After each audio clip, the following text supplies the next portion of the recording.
Good morning, student. Let's start our today's science class. Today we are going to start our chapter number 2, that is microorganisms, friend and foe. This world comprises many organisms. Some of them are large and some of them are very small. Large organisms which can be seen through naked eyes are plants and animals. But there are a group of some small organisms which are too small to be seen through our naked eyes. Such small organisms which we cannot see through our naked eyes are called microorganisms. So, these small microorganisms we can see by the help of microscope. So, let's start and discuss about microorganisms. So students, let's start chapter number 2, microorganism, friends and foe. Microorganisms. So let's first talk about the meaning of microorganisms. Micro means extremely small. Micro means extremely small and organism means living things. So it means that those organisms which are too small to be seen without a microscope are called microorganisms. Thus, microorganisms cannot be seen with the naked eyes. Microorganisms can be seen only with the help of a microscope. Now they are friends as well as they are foe also. Why they are friends? Because some of the microorganisms are very useful to us. And why they are foe? They are foe because microorganisms are harmful to us also. So about these things we have to discuss in this chapter. So students, let's start introduction of this chapter. There are so many tiny organisms around us which are so small that it is impossible to see them with the naked eyes. These are called microbes or microorganisms. So these extremely small organisms are known as microorganisms, and I told you previously that micro means extremely small. So we can say that those microorganisms which are too small to be seen without a microscope are called microorganisms. Thus, microorganisms cannot be seen with the naked eyes. Microorganisms can be seen only with the help of a microscope. A microbe is the smallest and simplest form of living beings which can be seen only with the help of a microscope. So it means that microbe, they are smallest as well as they are very simple in structure. So that's why we need microscope to see them. Microorganisms are of different shapes, sizes and varieties. So it means that they vary in different shape and sizes. Now, they can work alone or in colony. So, what is the meaning of colony? Alone, you know. Alone means akele, and colony means it is defined as a visible cluster of microorganism, or you can say that group of microorganisms. So, it means that they can work alone or in colonies also. So, for example, a protozoan like an amoeba might spend its whole life alone, whereas others like fungi work together in colonies to help each other survive. Do you know that microorganisms make up the largest number of living organisms on the earth? Yes, my dear students, so microorganisms, they are the largest number of living organisms on this earth. It means that their number is too much. It means they are present in large quantities, too much quantities on this earth, and that's why they are present in largest number on this earth. They survive even in the mouth of a volcano. So you know that from mouth of the volcano, hot liquid rock, that is lava, that comes out of its mouth. It means from mouth of an volcano. So microorganism, they can capable to exist in such a high temperature also. The study of microorganism is called microbiology. So what is microbiology? Microbiology means study of microorganisms. So in this chapter we are going to discuss about microorganisms. So microorganisms. So now it is clear to you that what is the definition of microorganisms? Very simple. Those organisms which are too small to be seen without a microscope are called microorganisms. There are so many tiny organisms around us which cannot be seen through naked eyes. So we cannot see them through naked eyes. So we need what? We need microscope. So these are called microorganisms. They may be unicellular. Unicellular means made from single cell, or multicellular means many cells or exist as a cell cluster. It means that they are unicellular as well as multicellular, and they are exist in a group of cells also. They are found everywhere in soil, water, air, in our body, or even in extreme climates. So it means microorganisms, they are present in soil, water and air around us. Even they are found in extreme condition also. Extreme condition means unusual or severe conditions. Microorganisms are divided into 4 major groups. So they are bacteria, fungi, algae and protozoa.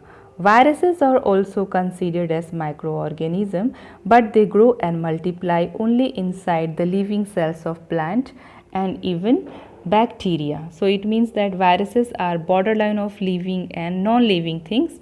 They can multiply only inside a living cells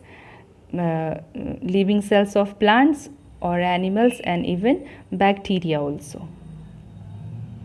So now see that types of microorganisms. So we have bacteria, algae, fungi, protozoa and viruses. So now let's talk about types of microorganisms. So microorganisms are classified into 5 major groups. These groups are bacteria, viruses, protozoa and some fungi and algae. Some microorganisms may be unicellular, means single-celled, or multicellular, means many-celled. Please note that the singular of bacteria is bacterium, the singular of viruses is virus, the singular of protozoa is protozoan, the singular of fungi is fungus, and the singular of algae is alga. Now let's talk about one by one the different type of microorganisms. So first, bacteria. Bacteria are single-celled organisms with different shapes and sizes. They are found everywhere in the air, in water, in soil and also in the body of other organisms. Bacteria do not have well-defined structure with nucleus. So bacteria are very small single-cell microorganisms. Single-cell means they are unicellular organisms which have cell wall but do not have an organized nucleus and other structure. So cell wall is present in bacteria but they lack true nucleus. So that's why they are considered as prokaryotic. And why they are considered as prokaryotic? Because they lack true nucleus. They lack nucleus. They are also considered as the oldest life forms.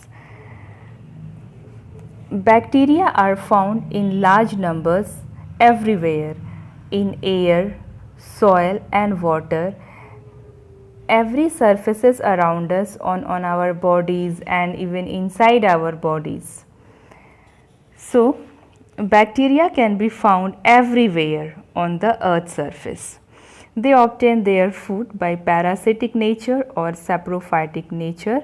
They eat up almost anything. Some bacteria are photosynthetic also. It means they can capable to make their food.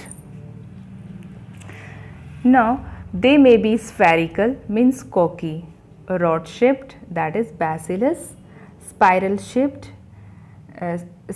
spirilla, and comma shaped, that is vibrio. So these are the different shapes of bacteria.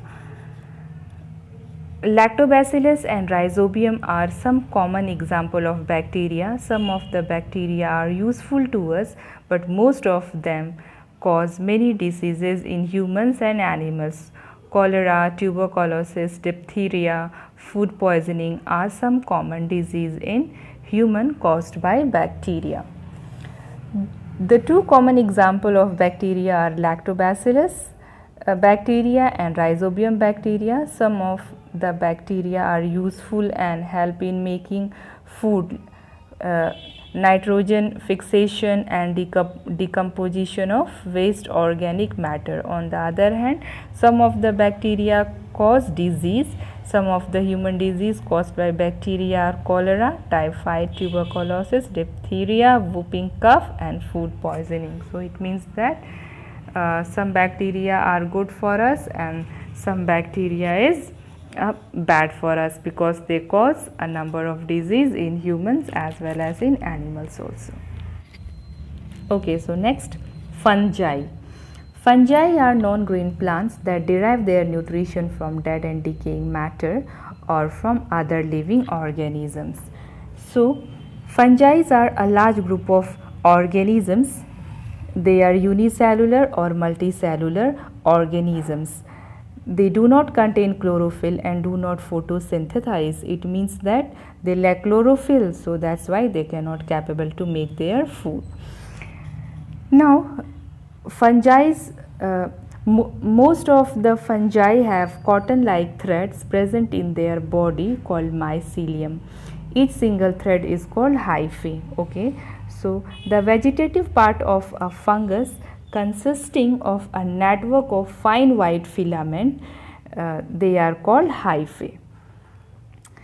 Now Rhizopus, yeast, mushroom, penicillin, aspergillus are some example of fungi. Some of the fungi like yeast and penicillin are useful to us. Some fungi causes disease like athlete's foot and ringworm in humans. Okay, so some example of fungi we have yeast, mold, penicillium and aspergillus, mushroom, toadstool and puffballs. They all are example of fungi. All fungi except yeast are made up of fine thread called hyphae. So you know that what is hyphae? So each single thread that is present in mycelium we call hyphae. So some fungi look like plants, but they cannot make their own food like the plants do. Fungi need moist and warm condition to grow. Most of the fungi are saprophytes, which feed on dead things like remains of dead plants and animals. Some of the fungi are parasites. They feed on living things and cause disease. The fungi like yeast and mold are very small in size and can be seen clearly only with a microscope. Thus, yeast and molds are the fungi which can be considered to be microorganisms. The fungi such as mushroom, toadstool and puffball are bigger in size. Some of the human diseases caused by fungi are ringworm and athlete's foot. Okay, so next we have algae. So algae are mostly aquatic organism and can be found in wet and moist places.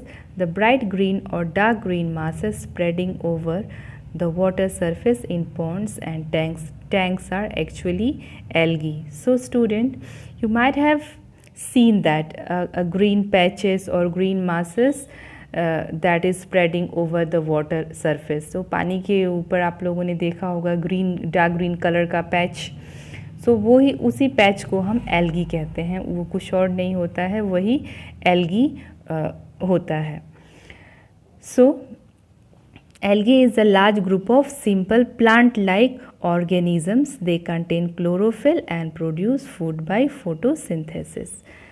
So since algae cells have chlorophyll, they can perform photosynthesis. Algae may be unicellular and multicellular. Algae like Chlamydomonas and diatoms are unicellular. So while Spirogyra and blue-green algae are multicellular. So these are different examples and you have to learn this. Blue-green algae help to fix atmospheric nitrogen. So really it is one of the very important use of blue-green algae. Some of the example of algae we have, that is Chlamydomonas, Spirogyra, blue-green algae, diatoms and seaweeds. Only some of the algae are unicellular and most of the algae are multicellular. For example, once again you see Chlamydomonas and diatoms are single-celled algae, whereas blue-green algae and Spirogyra are multicellular algae. The blue-green algae have the ability to fix nitrogen gas of atmosphere. So that's all for today's class.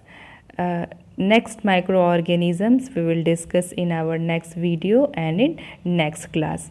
But you have to make neat and clean notes of this chapter. So by the help of this video, please start making notes of lesson 2 and revise again and again the topics which I already taught you in this video. Thanks for watching this video.